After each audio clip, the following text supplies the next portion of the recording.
Cause that's not true judgment, man. You don't know if the Most High, if his appearance goes back to, or his seed goes back to Israel, man. All right. Then Jesse called Abinadab and made him pass before Samuel, and he said, "Neither had the Lord chosen this." Then Jesse made Shammah to pass by, and he said, "Neither had the Lord chosen this." Again Jesse made 7 of his sons to pass before Samuel. And Samuel said unto Jesse, "The Lord hath not chosen these." And Samuel said unto Jesse, "Are here all thy children?" And he said, "There remaineth yet the youngest, and behold, he keepeth the sheep." So he's a keeper of the sheep. He's the youngest. He's just he watches the sheep. He can't be the king of Israel. And Samuel said unto Jesse, "Send and fetch him, for he will not sit down till he come thither." And he sent and brought him in. Now he was ruddy, and withal of a beautiful countenance, and a goodly to look upon. And the Lord said, "Arise, anoint him, for this is he." And like the elders brought out, the word ruddy, it don't mean red. Alright, it means a light brown complexion. He was still brown. He's brown. He's a dark-skinned man. Like Jake's called today, light-skinned niggas, yellow bone. All right. So yeah, that was a point. That was a point on this article. I'm gonna bring out some more scriptures to show you that the Most High, he actually cursed some Israelites with leprosy down their lineage, meaning that this Israelite would have a kid, he would become a leprous. Another Israelite would have, the same Israelite would have a kid, his kid would become leprous. It don't matter how far you go down, their children will be leprous. And that happens all the time. But I have some articles I'm going to bring out later, but I'm going to bring out scriptures to prove this. I'm going to go to 2 Samuel, the book of 2 Samuel, chapter, let me see, chapter 3 and 28.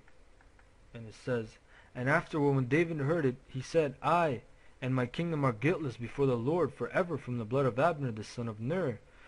Basically, Joab, he killed Abner. I believe he I forget how he killed him, but he killed him.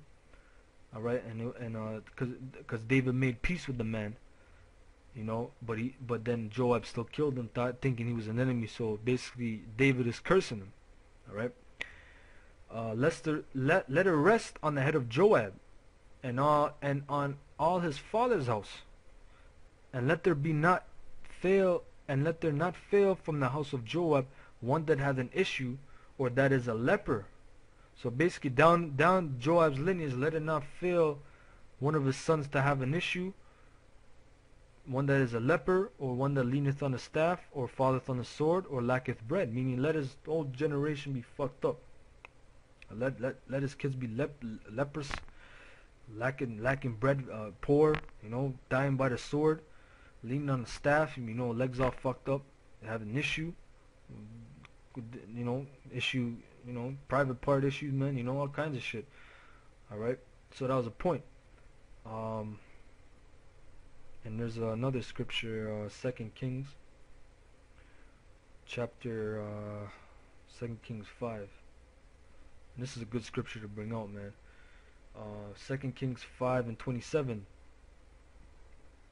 Actually, yeah, 27. It said, the leprosy thereof, therefore, of Naaman shall cleave unto thee, and unto thy seed forever. Because basically Naaman was leprous. Alright, Elijah cursed him with leprosy. And he said, let his leprosy cleave unto him, and his seed forever. And he went out from his presence a leper, white as snow.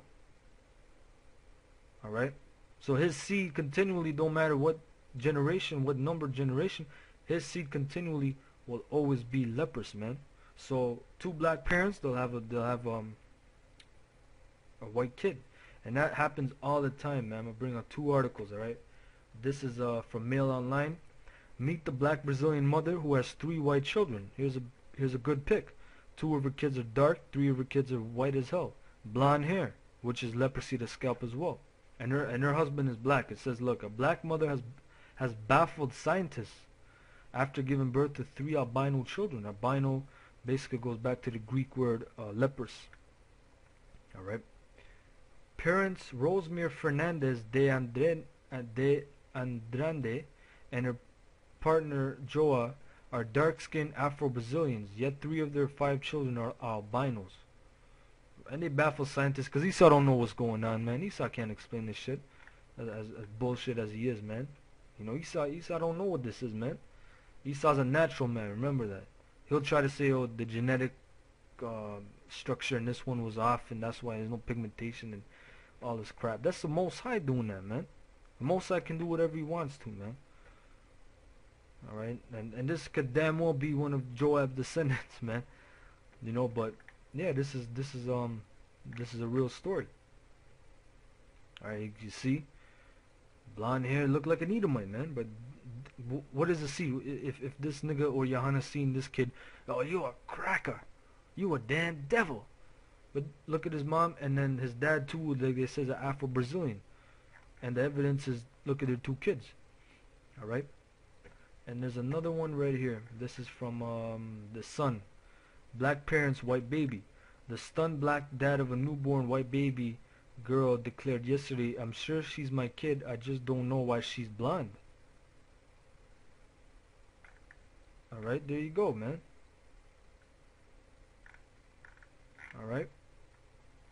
And there's his 2 other kids, man. One's kid white. One kid is white, blonde hair, no pigmentation. That's the Most High creating a leprosy. That don't mean that kid's an Edomite, man. Alright.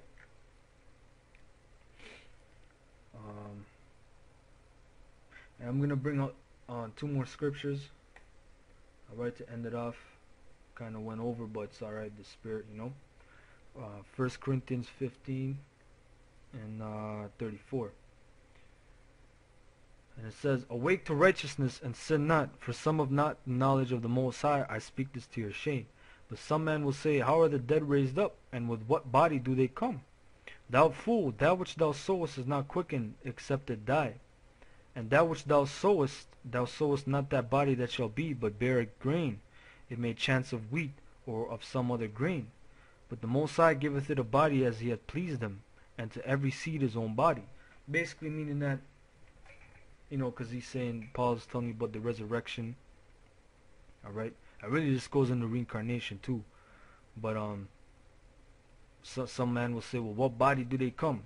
Because your spirit goes up in the spiritual realm, your body decomposes, but every time you come back you have a different body. You look differently. You might come back in a different tribe. You know? Paul told you that when you sow your seed, it might come out grain.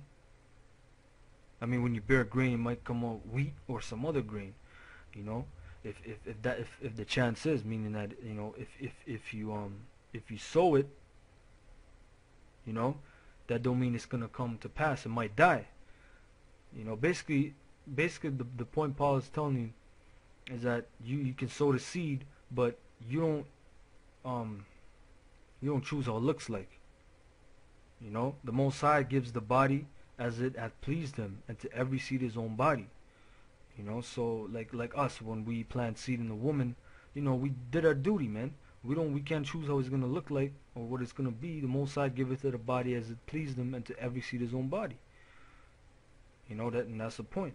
And also, I'm gonna go to Sirach, the book of Ecclesiasticus, chapter 26 and 20. And it says, when thou hast gotten a fruitful possession through all the field, sow it with thine own seed, trusting in the goodness of thy stock. So thy race which thou leavest shall be magnified, having the confidence of their good descent. Now this is really talking about a man. Who's the fruitful possession throughout all the field? What is the field? Remember in Matthew 13 it said the field is the world. Right? Didn't not say that in Matthew 13, the parable, but the tares and the wheat, the field is the world. So what is the fruitful possession? A woman. When you got a woman, sow with thine own seed, thine own sperm, trusting in the goodness of thy stock. Because it's all, like I said, like I told you, man, it's all about the man. The man continues the generation, man. That's why in Braveheart they kill off the men, they rape the woman, that's how you destroy a nation. The woman, there's no secret half-breed that comes back and attacks you because that's your own seed, man. Like Herod, for example. Oh, Yohanan would love Herod, man. He looked like a Jake, but he was a fucking Edomite, man, from Antipater. He just had a fucking Uncle Tom, a nigga woman, Antipater, that he popped. You got Herod looking all like a Jake. That's why the Jews liked him. You know, for the not all the Jews, but I'm just making an example. He looked like a Jake, because his mom was half. Like Lenny Kravitz. He might look like Lenny Kravitz. Lenny Kravitz' dad's a fucking Edomite. His mom's a nigga woman. You know. So thy race, back to that word race, man, thy seed which thou leavest shall be magnified, having the confidence of their good descent. And that's a beautiful scripture, man. I gotta meditate on that scripture, because that really shows you that a man, a man is what matters, man. That's the point. A man is what matters. Alright, so, I'm not gonna meditate on it all night. It's just a good scripture, man, but hopefully with that, brothers got edified, and I like to give all praises and thanks and glory to Yahweh Shem Yahushai for letting me push this truth and knowledge. And I want to give double honors to the elders, great millstone that rule well, and honors to the elect, you brothers out there that are in the trenches with us, alright, pushing this truth, alright, and to hell with you niggas, most I gonna deal with you, alright. So till next time, shalom.